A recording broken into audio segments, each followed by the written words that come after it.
To many students, site analysis equals the banana sun path, the wind arrows, and maybe a couple of icons, and that's site analysis. But really, students miss out on the biggest question site analysis should ask, and that's what's the impact of this site on the building, and what's the impact of this building on this site. So in this video, the keyword will be impact. Impact of sun, impact of wind, impact of context, impact on comfort, energy use, daylight, noise, privacy, circulation, and ultimately impact on design decisions. And if this video has an impact on your brain today, subscribe.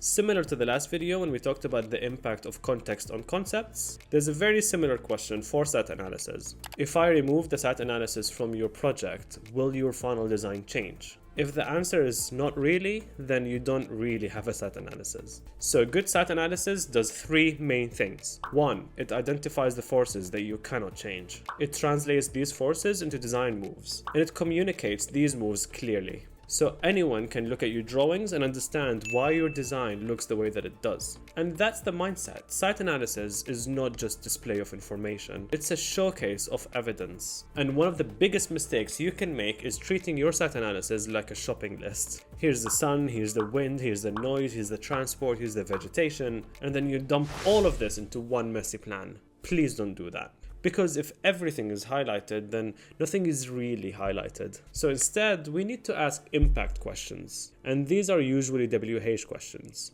Where does sun improve comfort? And where does it create overheating or glare? Where does wind improve ventilation? And where does it create wind tunnels and discomfort? Where does noise affect learning, rest, or privacy? And where do people naturally move in the building or around the site? Where is the site generous and where is it hostile? The point is not just to show a bunch of research points. The point is to show that you understand the consequences of the forces around the site and how they might impact a potential design.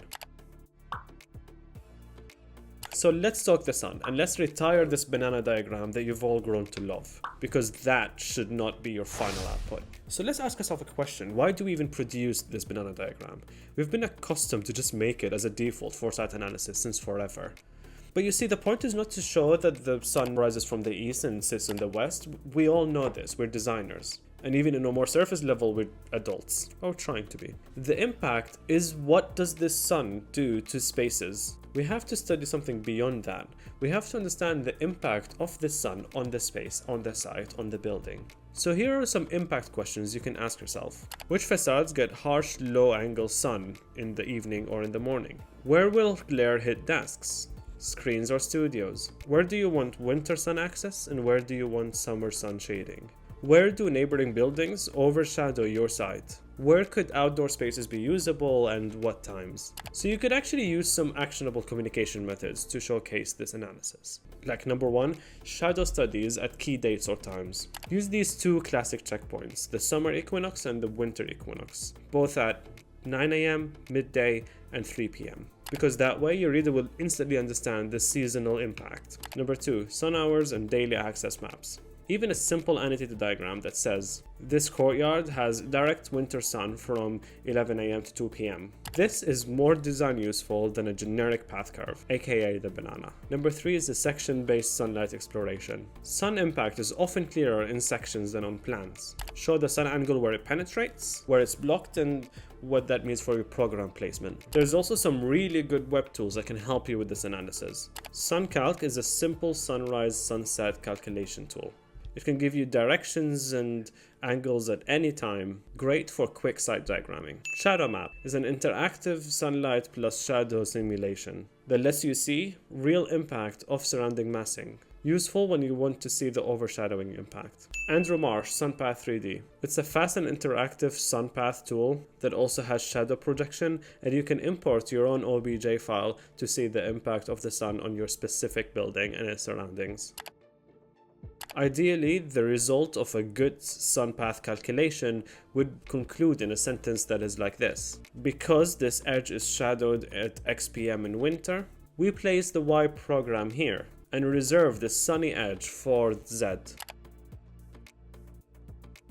Now wind, and the classic move for this one is one arrow that says prevailing wind. and I've seen this way too many times as a lecturer, but it's really the impact of the wind on the users that we should care about. So here's a few impact questions that you should ask yourself. Where does the wind accelerate between the buildings and create potential wind tunnel effect? And where do you get uncomfortable downdrafts at entrances? Where's the calm lee side that is usually usable for the outdoor space? What does wind mean for natural ventilation strategies? What does it mean for heat loss in winter and comfort in transitional seasons? So here's some communication styles that can help you with this. A wind rose plus seasonal note. The wind rose shows frequency by direction, but it tells you what's common, not what's possible, and that's when you should do more analysis. A comfort map diagram, and that's the consequence for the wind rose, so you can mark spots as comfortable, breezy, windy, etc. And even if that's qualitative, it's still impact focused. You can also show it via a section/axonometric that shows impact. You can show the wind hitting masses, or maybe going over them, they can wrap around them, or accelerate through gaps. And this is when you start designing the form of the building or the mass of the building. There's so many good web tools that can help you with this wind analysis. The first is Ventusky. It's an animated wind, temperatures, and storms tool, and it's very good for just asking the question of what's the weather actually doing in that site. The second is Global Wind Atlas. It's excellent for a higher level understanding of wind patterns and prevailing winds in a condition. So a perfect wind analysis would conclude in a sentence like this: because winter winds hit this corner, this entrance is recessed and buffered. Or because summer breezes hit this corner, we align openings and create ventilation. So now that we have the big two factors out of the way, let's focus on other things. So for that to happen, we need to zoom out a little bit. You see, the site analysis should build an impact stack. And these are layers of information that you could make. And these layers would eventually lead to decisions. And there's a simple way to structure this. First is a movement impact. So that's things like desire lines, entries, barriers, thresholds. The second thing is noise impact. And that's your loud edges versus quiet cores. The third is privacy impact. So that's things like overlooking or sightliness or exposure. The fourth is water/flood impact, and that's things like drainage paths, low points, or even future risk. The fifth is microclimate impact, and that's things like shade, wind shelter, or heat islands. Or number 6, program impact. Where should the public go and where should the private go?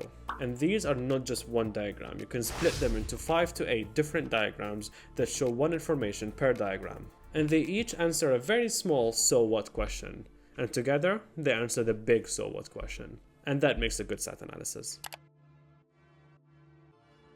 But how do I do this? And that's the biggest question. So here are some 7 tools that you can use to visualize your site analysis. Number 1, Street Mix. It's perfect for showing the impact of street width, pavements, bike lanes, trees, and frontage conditions as an annotated section graphic. Number 2, CAD Mapper. Useful for when you want rapid building footprints plus terrain on a limited free area. Number 3, we talked about this, but SunCalc is fast sun direction plus timing visuals for diagrams and overlays. Number 4, Climate Central. Use it for when impact includes resilience, future-proofing, and risk storytelling. Number 5, Ventusky. We talked about this a bit again, but it's good for quickly communicating seasonal differences and why this site feels like this. Number 6, OpenStreetMap. Strong for footprints, paths, land use. It's a great starting point for clean Illustrator diagrams. And speaking of which, number 7 is Illustrator. All of what I said before needs high level of communication, so when you source all of the information, use Illustrator to draw it.